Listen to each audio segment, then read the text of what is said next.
খুনে যারা জড়িত সবার বিচার হবে। আমাদের মূল লক্ষ্য তাকে বাংলাদেশে এনে তাকে বিচার করা। ইন্ডিয়া টুডে একটা সার্ভে করেছে, সেখানে দেখা যাচ্ছে যে 55% চান যে তাকে বাংলাদেশে ফেরত পাঠাতে। আমরা তো বারবার বলেছি সেই বিষয়ে, ঠিক না? এটা বাংলাদেশের জনগণ এই বিষয়ে এটা ডিসিশন নেবেন। তবে আমাদের একটাই কথা, আওয়ামী লীগের যে সমস্ত লিডার, আওয়ামী লীগের যে সমস্ত অ্যাক্টিভিস্ট, আওয়ামী লীগের যেগুলো সাপোর্টার যারা এই জুলাই গণহত্যার সাথে জড়িত বা তারও আগে খুনে যারা জড়িত, যারা যতগুলো ম্যাসাকারে জড়িত এবং যে ধরনের করাপশনে জড়িত, সবার বিচার হবে। এটা হচ্ছে মাস্ট। এই জায়গাটা হবে, তারপরে বাংলাদেশের মানুষ, বাংলাদেশের পলিটিক্যাল পার্টি তারা ডিসিশন নেবেন যে আওয়ামী লীগের বিষয়ে তারা কি ভাবছেন বা তা এটার ভবিষ্যৎ কি হবে।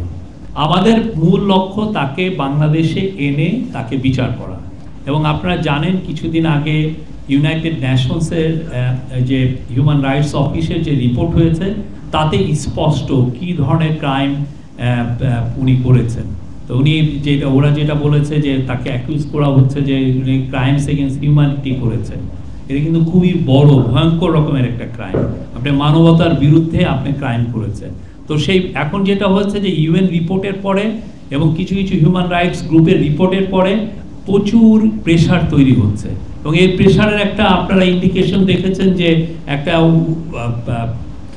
ইন্ডিয়া টুডে একটা সার্ভে করেছে, সেখানে দেখা যাচ্ছে যে 55% চান যে তাকে বাংলাদেশে ফেরত পাঠাতে, আবার সার্টেন পার্সেন্টেজ চাচ্ছেন যে তাকে অন্য দেশে দিতে, মানে মাত্র 16 না 17% চাচ্ছেন যে সেই ইন্ডিয়াতে থাকুক। এখন তার যে ইমেজ, তার যে উনি যে 15-16 বছরে কি ব্রুটাল একটা ডিক্টেটরশিপ চালিয়েছেন, এটা কিন্তু পুরো স্পষ্টভাবে এসছে সেই 127 পাতার যে ইউএনের যে রিপোর্টটায়। আমার মনে হয় ইউএন রিপোর্টের পরে প্রেশারটা আরও হবে। আমরা তো আমাদের মতো এক্সট্রাডিশন চেয়ে তার ইন্ডিয়াকে জানিয়েছি, আমাদের প্রেশারটা অব্যাহত থাকবে এবং আমরা চাবো তাকে এনে সশরীরে হাজির করে তার ট্রায়ালটা হতে।